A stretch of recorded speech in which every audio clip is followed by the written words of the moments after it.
Welcome to the Glitch Mob podcast. I am Monica Vanderpool. I'm going to be your host, where we are finding beauty in the breakdown. And today we are sitting down with Leanne Hutchinson, all the way from Australia. If I start talking in an accent, it's because I love yours so much. Ah. I love your accent. I love talking to you.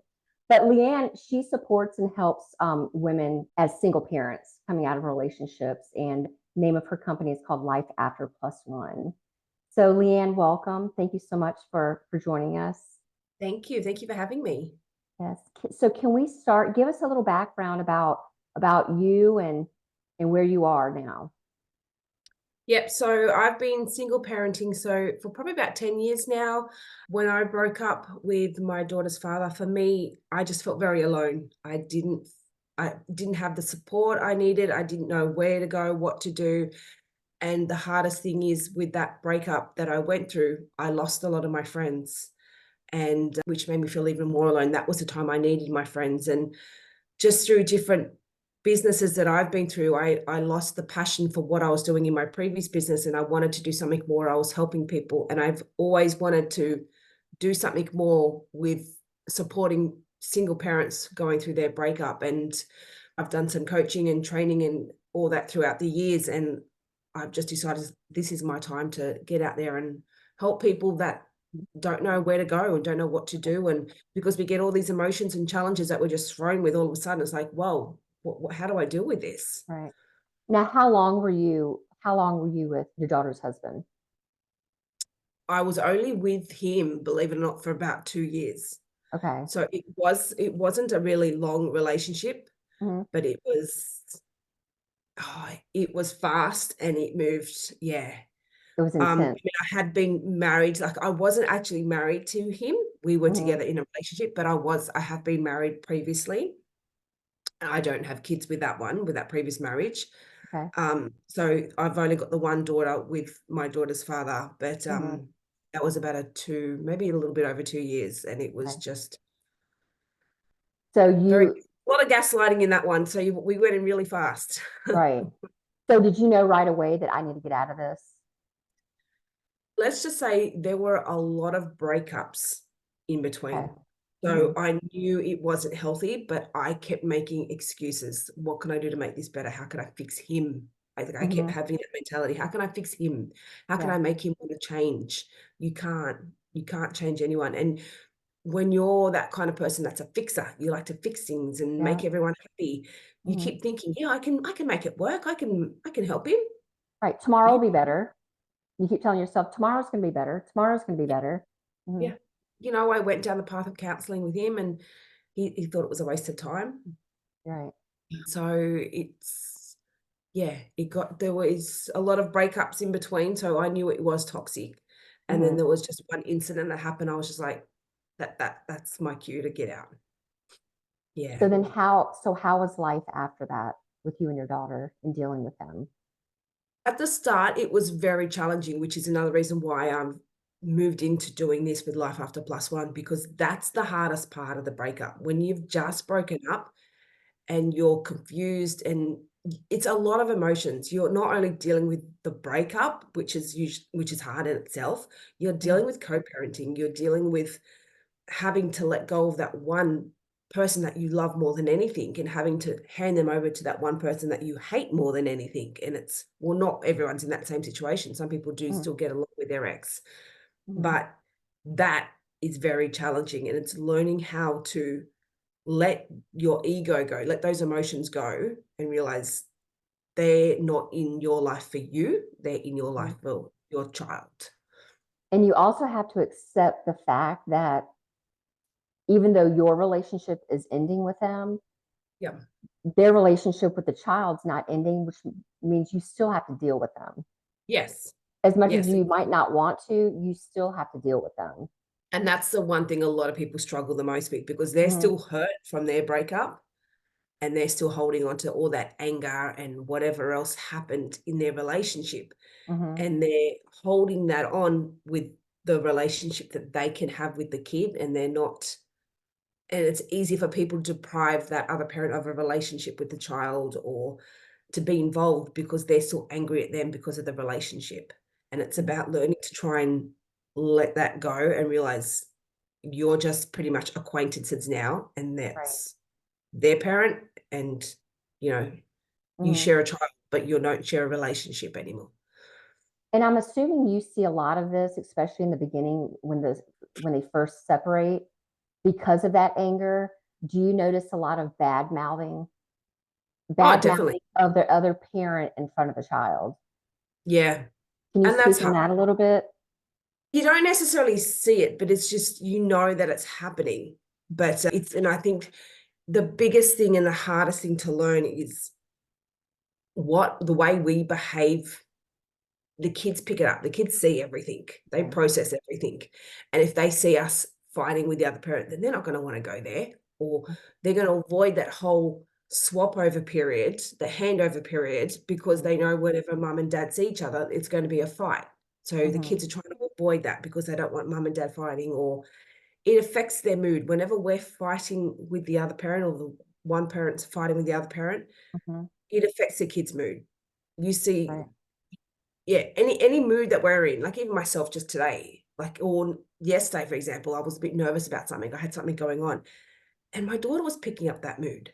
I'm like, Yeah. why are you? What's going on? And it's just a matter of her just picking up my energy, and they see us, they Mhm. take it on. But we've got to learn to cut those emotions out when it comes to co-parenting, as hard as it is, Yeah. and just treat that person like they're just like an acquaintance, really, like in a business associate, which I've said in one of Mhm. my podcasts. You just arrange times, arrange pickup, arrange drop off, and that's it. You've got to learn to let those emotions go. And Mhm. any anger or hate or anything you have towards that other parent, you've got to deal with that yourself. You can't deal with it with your ex. That's now done. Mhm. So you've got to learn to manage those emotions, because they're not there to fix your problems. And then, like you said, you don't want that to roll over into that's affecting the child. Yes, yes. So Mhm. as soon as we get angry or upset or moody or anxious or nervous, any emotion, the kids will take it on. The kids see it. They Mhm. pick up our energy. And like I said, I notice whenever I'm happy, my daughter's happy. If I'm tired or Yeah. moody, she picks it up. And Right. it's not intentional. It's just they just pick up our energy, especially because it's just me and I've just got the one child. So it's just Mhm. we're pretty close. So Mhm.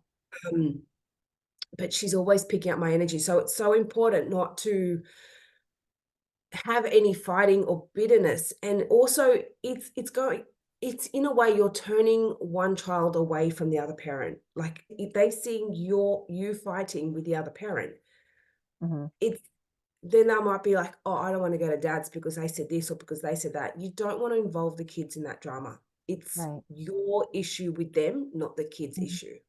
Right. And that's You the know, hardest. the way I think about it, like I know my relationship with my dad, like my dad was my hero. Yeah, You know, nice. we had a wonderful relationship. You know, he passed away. Next month it'll be 4 years. Oh, And I've always wanted my children to have that with their father. I want them to see their dad as their hero, yep, you know, yep, and I'm about 6 months into my separation now. And, you know, there's been some hard moments. yeah. And I have learned that I have to take little timeouts and we call it quiet time, you know, and I can't, when you have that feeling where like, okay, I can't mom right now, my Yes. kids know, okay, let mom go in her bedroom and I'll go in my bedroom for, I don't know, 20, 30 minutes just to get myself down. And they've That's why learned, yep. yeah, they've learned, okay, give mom that time. And then I come out and Yep. I'm fine. That's so important, and it's so important to have some time for you. And a Hmm. lot of people at the early stages, they struggle with the time when the kids are at the other parent's house. Hmm. They struggle with not having the kids, and they struggle with being alone. But like you just said, that's why it's so important. You need that time. That's your Right. time to fill up your cup and to kind of make yourself feel good. Do stuff for you. And Mhm. you need, as much as you wanna have your kids there and you don't wanna let them go, you know they're safe, you just don't like the other parent. So Hmm. this is your time to try and go, "Okay, I'm gonna go to the gym, or I'm gonna go get my hair done or get my nails done." It's your time for you. And Hmm. at the start, that is hard, it is hard to do the whole co-parenting and do the handover, but the longer you do it, the easier it gets. Right. But having that alone time and time to yourself is so important. Hmm. Yeah. What are some other areas that you've spoken with other, I want to use the word survivors, that they deal with? In general, Yeah, like with their children. Like what are a lot of topics that you see come up? Challenges. uh, well, one, you get the kids not wanting to go to the other parent. You get that happen a lot. Hmm.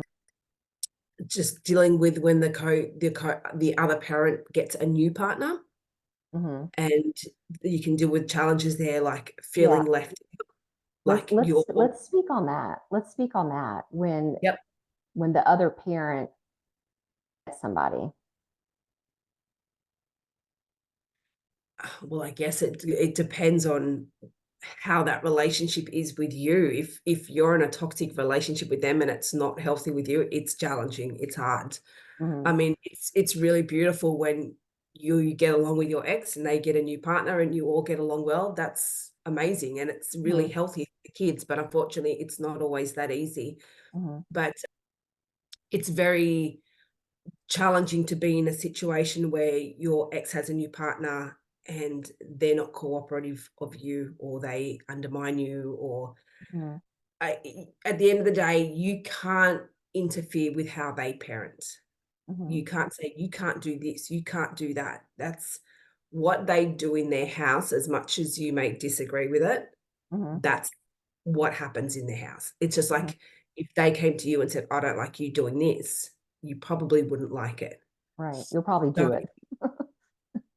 exactly. So it Yeah. goes both ways. As hard as it is, you've just got to learn to bite your tongue.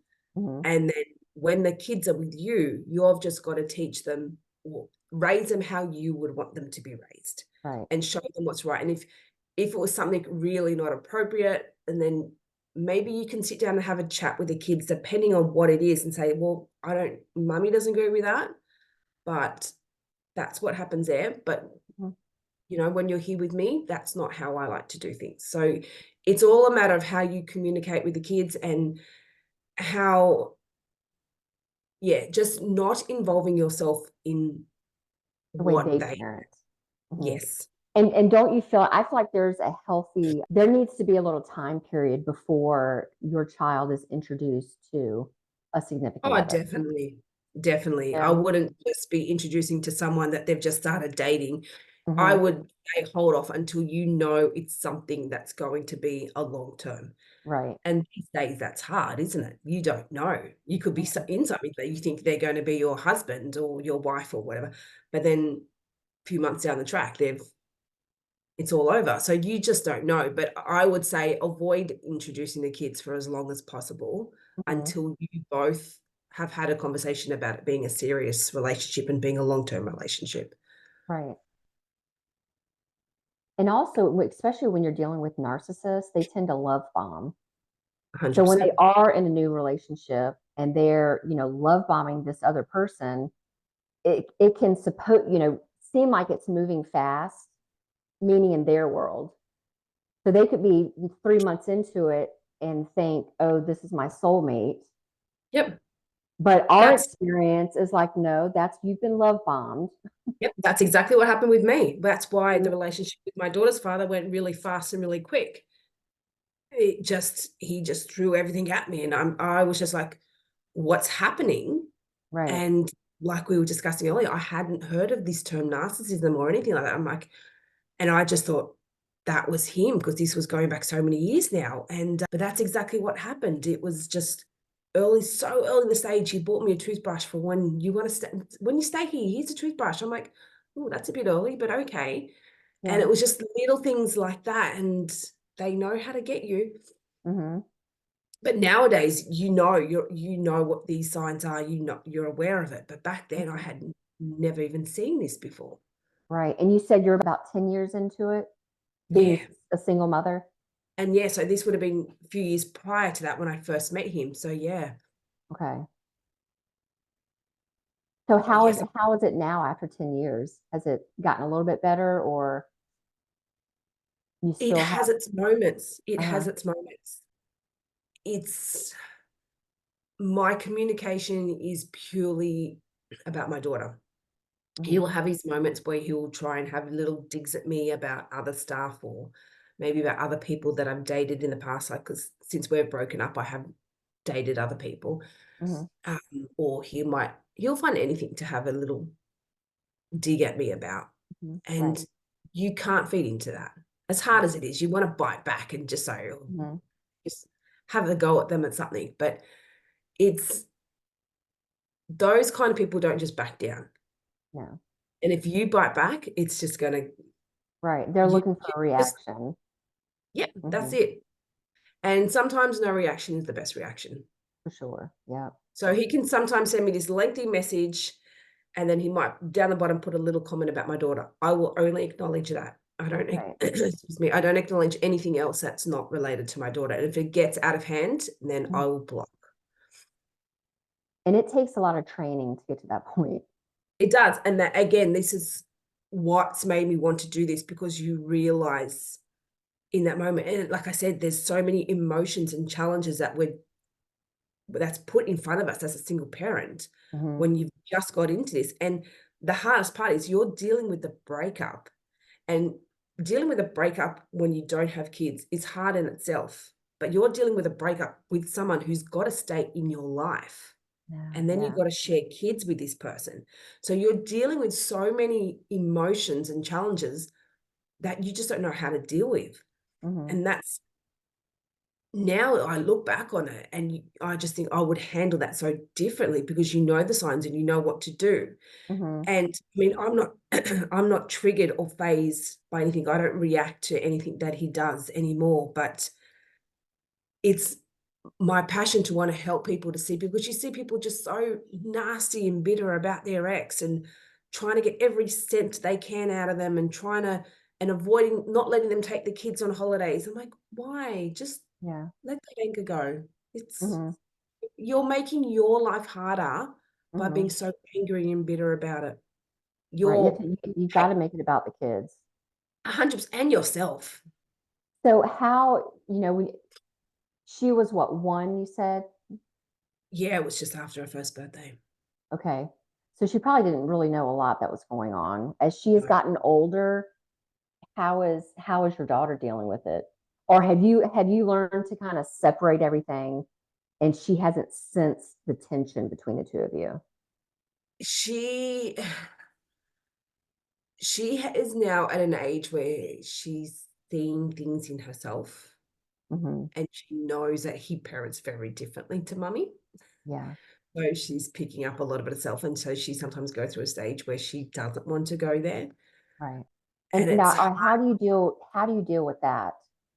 Because I'm assuming, Well, do you guys have an agreement of like when he has her? we just have a verbal agreement. We don't have any court orders. We've just because Okay. he has work commitments and he's always, ever since we've split up, he's been in a his work is he works every second weekend. Okay. So the off weekend that he's not working, my daughter goes there. So when he And expects to have her, but she comes and says that she doesn't want to go to dad's house, how do you handle that? it's very easy to give in and say, okay, sure, stay home with me. Mhm. But and it's easier to say that when you don't have a good relationship with that person. And in your head, you're thinking, yeah, see, it is your Yeah. fault. She doesn't want to see you. But you, unless there's nothing happening where the kids are physically in danger or there's something happening that you need to be concerned about, then don't give in. Mhm. Encourage them to have a relationship with the other parent. Right. And even if you don't agree with their parenting style, the kids will still love them. The kids might not agree with certain things, or the kids might see that they're doing things differently to you, Mhm. but it's not your job to turn your kids against their own parent. If they don't Mhm. like them, then that's up to them to make that decision. But it's your job to encourage that healthy relationship. Right. Now we have something in place. We have papers that we do every other weekend, and then he gets them 1 night a week. And if he ever says to me, my son, if he ever says, Mom, I want to stay home, I always tell him, you talk to your father because this is Yeah. his time with you. Yep. You guys work it out, and then you can always stay at home. You Yep. know, mommy doesn't mind if you stay here, but you make sure that you work it out with daddy. And if he's okay with it, then you can stay home. But I want Yeah. to respect his allotted time with our son. Yes. And Mhm. a lot of times it's easier because I know for myself, my parents split up when I was quite young. So I myself went through that co-parenting stage as a kid with going between my mum and my dad. And and that's another reason that led me to this because I tried to make that relationship work with my daughter's father for as long as I could because I saw my mum as a single mum. I thought, I don't want to go down that path. We're going to make this work. But Yeah, you get to a point, it's like, it's not going to work. So, right. um, Here I am. yes, exactly. Yeah. So, where was I going? So I know what it's like to fight having to go to the other parent's house because I remember I did it. I used to hate going to my dad's house, but it's not because you don't want to necessarily go to the other parent's house. Mhm. It's because when you're with one particular parent more than the other, like you have a primary carer, you get used to it. That's kind of their home. That's their Right. bedroom. They've got their toys and the devices or whatever else they have, and Mhm. they're comfortable there. And it's not that they don't want to go to the other parent's house or they don't like going. It's more so maybe they've got their friends there and they know the routine at mum's and they've got everything there for them. Mhm. And or maybe sometimes it's even just a long drive and they don't like doing the drive. They're just happy to stay where they are. So a lot of the times it's not necessarily that they don't want to go. They're just comfortable staying where they are. They Right. just want to stay in their little routine in their little bubble. But Or like my son, I have a basketball goal for him here, and his dad does not have a basketball goal. And sometimes he just there we wants to play go. basketball. So he's Yeah. like, Mom, I want to stay home. Yeah. See, Mhm. that's just it. Just to play It's got basketball. nothing to do with dad. It's that Right. they've got what they want at mum's house or the Mhm. other parent's house, and they want to stay there because they've got what they like doing. It's Mhm. about comfort. I don't know, maybe you could encourage him to get a basketball ring. That might help him. Mhm. But so it's all about finding out why the kids are not wanting to go. Because, like I said, majority of the time, it's not that they don't like the other parent. There's Mhm. usually something else. Are they missing out on, feel like they're missing out on something with Mhm. mum when they go to dad's house? Or, Mhm. is maybe he thinks he's just going to be bored when he goes there because he doesn't have a basketball ring. So he's happy to stay at mum's. Right. So, yeah. So I'm sure you've heard of the term parallel parenting. How do you feel about that versus the co-parenting? Because some people will argue that it's impossible to co-parent with a narcissist. Yep. Uh, it's hard, it's challenging, Mhm. definitely. But for me, I would say when you're dealing with a narcissist, and as I've just discussed, it's so important to just let any of those emotions go. Mhm. And like I just touched on, you need to treat them like they're a business associate and you wouldn't get angry or start sending nasty messages if it was a business associate. Just Right. keep the contact purely like professional, even if you have to. Mhm. Like I've even done it where I've written a response to my daughter's father and I put it through Chat GPT. I'm like, give me a message to write. Boom. And I sent it that way. Right.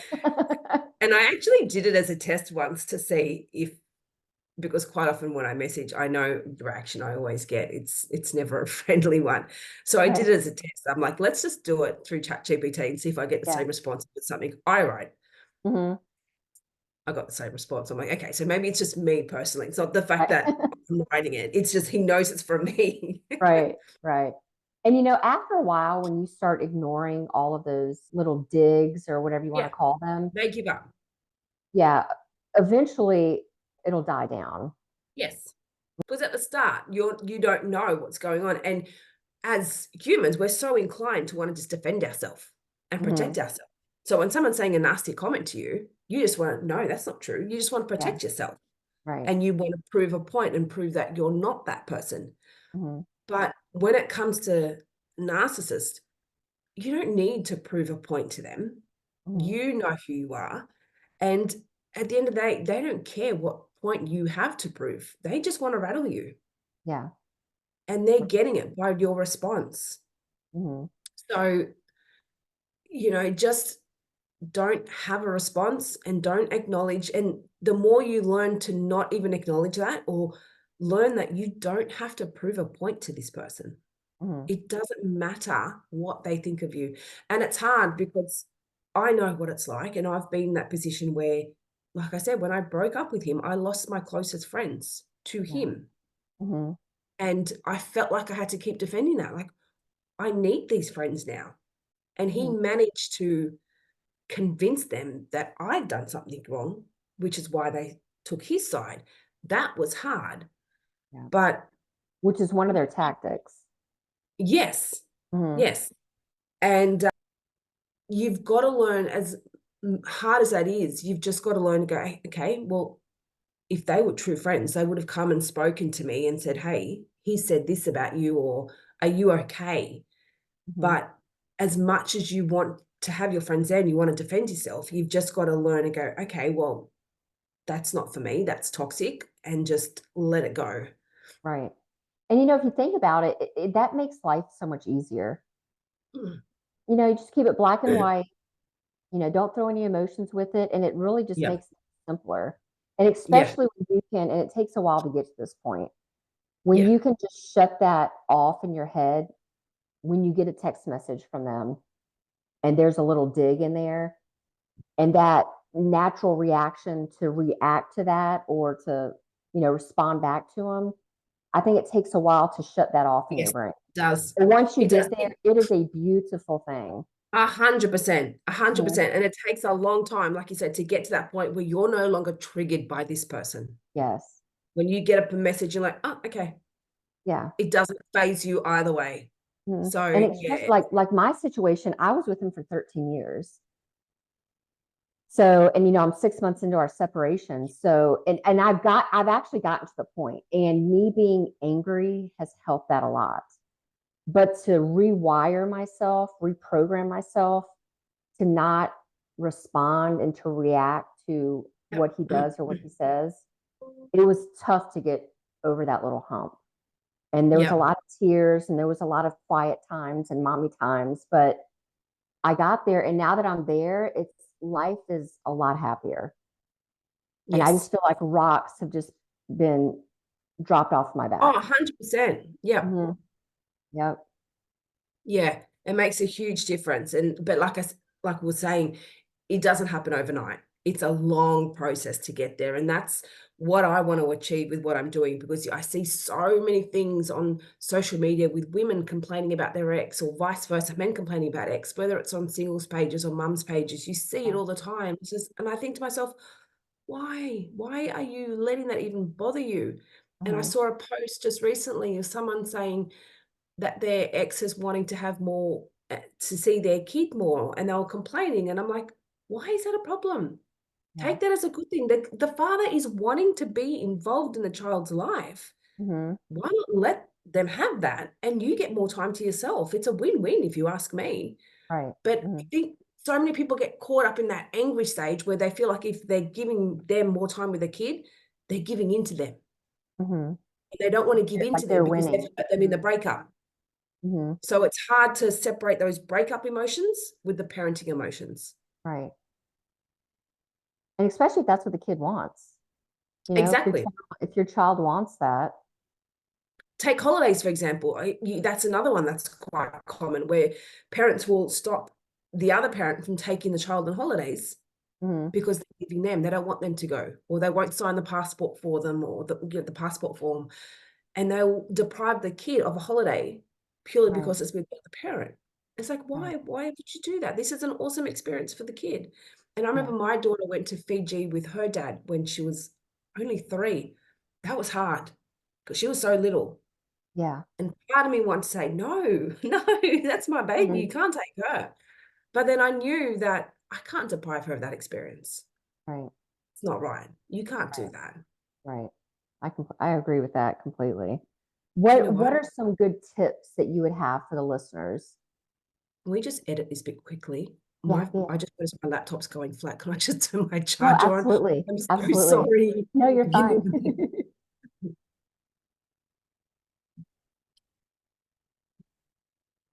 Okay, so sorry. Are you good? Yeah, sorry. I thought You're it was fine. fully charged. Do you have maybe some tips for our listeners? In any aspect, or Yeah, just going into, especially new single parents. yeah. What are just some good tips, some little tidbits that you can leave with the listeners? The biggest thing I would say is, first of all, don't take things personally. If they're what we tend to forget is they're going through the same thing that you're going through. So you're hurt, you're upset, you're angry, and a good chance so are they. Right. And we forget that. We just think that we're angry, we're upset, they've done this. Hmm. But quite often they're feeling the same way too, but they just don't express it in the same way. Hmm. So you've got two upset and confused people who have just dealt with a breakup, and now they've got to figure out how to make things work for the sake of the kids. And you've got all these emotions that are going crazy. So you've just got to learn to, as hard as it is, separate your breakup from parenting. Right. Okay, we've broken up. I'm not happy about that. I need to work out how I can handle those emotions Hmm. and put that aside, and then do your parenting completely different to your breakup. And that's not easy to do. Hmm. That's not easy to do. You've really got to learn to let go of those emotions that have just come up from that breakup. Hmm. And And that makes sense because, we say that to treat it as a business transaction. And the saying that you want to separate business and pleasure. yeah, So, and that emotion of going through the breakup kind of falls into that personal, pleasure category. yes, yeah, Whereas the parenting of the is the child falls into the business category. yeah, So you have yeah, to separate the 2. yes. And Hmm. that's hard. It's very hard because, like I said, in normal life, when you've broken up with someone, you can just block each other and go your separate ways and not have to worry about seeing them. Right. But this is one person who's probably hurt you more than anything, Hmm. and they're going to be in your life forever, or at least for another 18 years or however long it is, and whilst you're co-parenting. So you've got a big tip here is, when you learn to let go of those emotions, the Right. easier your co-parenting relationship will be. So the Right. more angry you'll be, the more bitter you're going to be, the more upset you're going to be, the Hmm. harder your co-parenting is going to be. Hmm. So And if you think of it like this, that the quicker you can get to that point, the better off your child's going to be. yes, And that should almost serve as a motivator to get there quicker, sooner than later. 100%. But sadly, it Mhm. doesn't, because when people are hurt, they just want to protect them. They want to prove their point, and it becomes a battle of tit for tat, like proving a Mhm. point. No, well, he hurt me. I'm not going to give in. And they feel like letting the kid go to their house is giving Mhm. in. And it's like, well, for example, if someone cheated on them or they lied to them, why should I send my kid if they cheated on me? Because your kid has nothing to do with what happened in your relationship. Mhm. So people still hold that hurt, and it's really hard to let that go of the parenting, and they think protecting the kids from that, well, they think they're protecting the kids, Mhm. but they're not. They're just protecting themselves, and Right. it is affecting the kids, but because of the way they're managing it. So yeah, it's really about separating those emotions and learning that the quicker you learn to not care what they think, Mhm. the easier things will be in the co-parenting. And the more bitter you are going to be, and the more nasty text messages and emails or whatever, however you communicate, the harder your co-parenting arrangement is going to be. Because if you're getting nasty to them, they're not going to be friendly back to you. They're going to get nasty back. So Mhm. it's just going to get into this constant battle between you both at each handover period. Right. It's going to make you angry, it's going to make the ex angry, and it's going to affect the kids. Mhm. So the quicker you learn to not be phased, to let and not take anything personal that they say. And some Mhm. people say, oh, but why should I stop for him? If he's saying this, why should I stop? Well, be the bigger person. Be Right. the bigger person for your kids. Yep. It's not about doing it to please them or doing it Mm, because you want to make them happy. It's mhm. you want to make yourself happy and Yeah. you want to make your kids happy. That's what it comes down to. And if Yeah. you keep fighting back, you're not giving in, but you're not making yourself happy either. How are you going to be happy in yourself if you keep wanting to fight with your ex? Yeah. So it's about just learning to focus on creating peace in yourself and happiness and just go, okay, we've broken up. They did this. Right. See where they're at. I'm Right. just going to focus on me and my kids now. Well, I love what you're doing, that you're giving that support and mentorship to single Thank you. parents. So how can the listeners connect with you? Yes, well, I have my Life After Plus One podcast, so it's available on all streaming services. And I've got my website, Life After Plus One, and I'm on Instagram as well. So you can join me over there on Instagram. So Perfect. Well, we'll throw all these links in the comments so that the listeners can connect with you. yes, So, and thank you so much for getting up early. you're very welcome. It's been a pleasure. Yeah. Thank you. All right. Well, enjoy your day. Thank you. You're very much. Thank you.